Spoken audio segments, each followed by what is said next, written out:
Welcome to this edition of the Designs for Health audio science article. For many people, returning back to normal brings forth a bit of chaos, stress, and anxiety. Occasional anxiety and temporary stress is an expected part of life and is not as alarming as prolonged stress. However, when the body is in constant fight or flight mode, running around in a state of chronic stress, it negatively impacts almost every system in the body, particularly the endocrine system. Physiological and emotional stressors trigger the release of more cortisol into circulation, stimulating the hypothalamic pituitary adrenal or HPA axis. An overactive HPA axis wreaks havoc on the adrenal glands and can lead to hormonal imbalances, blood sugar dysregulation, inflammation in the gut-intestinal microbiome imbalance, infertility, adrenal exhaustion, and poor mood or a decrease in neurocognition. These physiologic imbalances may lead to diagnosed mood disorders such as generalized anxiety disorder, panic disorder, and/or major depressive disorder, and possibly even more serious conditions like Cushing's syndrome or Addison's disease. Chronically elevated levels of glucocorticoids impact the production and signaling of the neurotransmitters, particularly the calming neurotransmitter gamma-aminobutyric acid, or GABA, and the feel-good hormone serotonin. Characteristics of anxiety and panic disorder may manifest in different ways depending on the individual.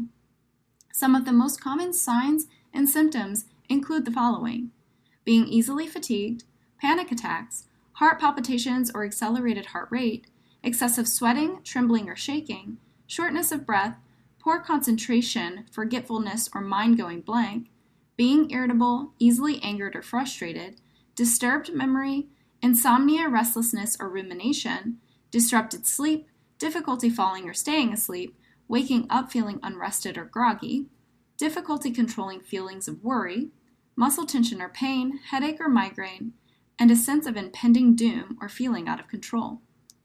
Antidepressant medications such as selective serotonin reuptake inhibitors, also known as SSRIs, is often the first line of treatment in the conventional biomedical health model.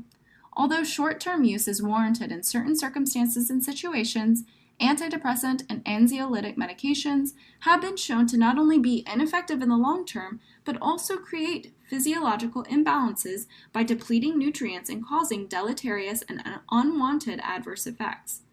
And often those who taper or wean off of medication may experience a relapse and higher risk of discontinuation symptoms with abrupt termination use. A retrospective study published in Psychiatry Research found that 72% of depressed subjects who received brief dynamic therapy did not experience depressive recurrences compared with 46% of those treated with antidepressant pharmacotherapy. A multi-center, double-blind, placebo-controlled trial published in Lancet Psychiatry in November of 2019 concluded that a common antidepressant drug was ineffective and provided no clinically meaningful reduction in primary care patients with depressive symptoms after 6 weeks of use, and that even after 12 weeks of use, there was very weak evidence of reduced depressive symptoms. Stress management techniques and strategies for managing and preventing overwhelm and stress are essential and may support optimal health. Taking deep, slow breaths, practicing mindfulness and meditation when patients feel the discomfort beginning to rise in their bodies, are ways to support the nervous system and shown in research to modulate the brain mechanisms that affect behavior and anxiety. Bringing to patients awareness that everything will get accomplished as it should and recognizing that they cannot please everyone or be in two places at one time are great methods to ground down and shift the nervous system from a sympathetic to a parasympathetic state. A recent study published last year showed that regular exercise, yoga practice, and mindfulness-based meditation provide benefits for those with depression and anxiety, and that using these modalities as mono or adjunct therapy significantly improves symptoms. Results of a 6-week yoga and meditation program for college students preceding final exams suggest that adopting a mindfulness practice for as little as once per week may reduce stress and anxiety. In addition to a nutrient-dense, anti-inflammatory whole food diet that is rich in polyphenols and micronutrients, urge your patients to avoid stimulants and depressants such as caffeine, sodas, sugary beverages, alcohol, artificial sweeteners, and refined or processed sugars and carbohydrates that may exacerbate feelings of anxiety, stress, and poor mood.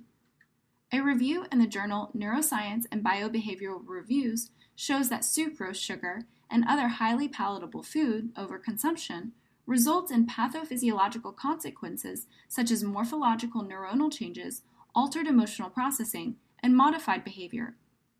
Overconsumption of inflammatory processed foods and refined sugars and a lack of dietary fiber from non-starchy vegetables can also disrupt the intestinal microbiome, which can lead to gut dysbiosis, such as SIBO and Candida. Research shows that certain strains of pre- and probiotics have a bidirectional interaction with the gut microbiome and the brain, and may actually help modulate these neural mechanisms. A review published in the Brazilian Journal of Psychiatry in 2019 highlights the anxiolytic properties of omega-3 polyunsaturated fatty acids and N-acetylcysteine due to their ability to counteract oxidative stress, brain inflammation, and glutamatergic dysfunction, and may be a better alternative than pharmaceutical drugs. In a recent animal model, omega-3 polyunsaturated fatty acid administration at doses of 100 mg per 100 gram of body weight prevented PTSD-induced memory impairment by normalizing hippocampal antioxidant mechanisms. Patients may consider incorporating more fatty fish, such as sardines, sockeye salmon, anchovies, herring, and mackerel into their diets, or taking a high-quality, potent omega-3 fish oil supplement daily. Low magnesium status may induce anxiety and HPA axis dysregulation. Magnesium threonate supplementation promotes both muscle and mental relaxation. Full-spectrum cannabinoids are indicated in helping improve symptoms of anxiety and stress. Adaptogens such as rhodiola rosea, cordyceps, ashwagandha, and ginseng help the body maintain endocrine, neurotransmitter, and hormonal homeostasis, increase resilience towards stressors by gently reducing catecholamines. Supplementing with vitamins B3, B5, and B6 support the adrenal glands, while gamma-aminobutyric acid, or GABA, L-theanine, taurine, and glycine may help calm the body's stress response, nervous system, and neurotransmitter balance. These are all great supplemental tools for patients who may be experiencing a heightened sense of stress or as a preventative measure. Thanks for listening. For more excellent educational content, be sure to visit designsforhealth.com.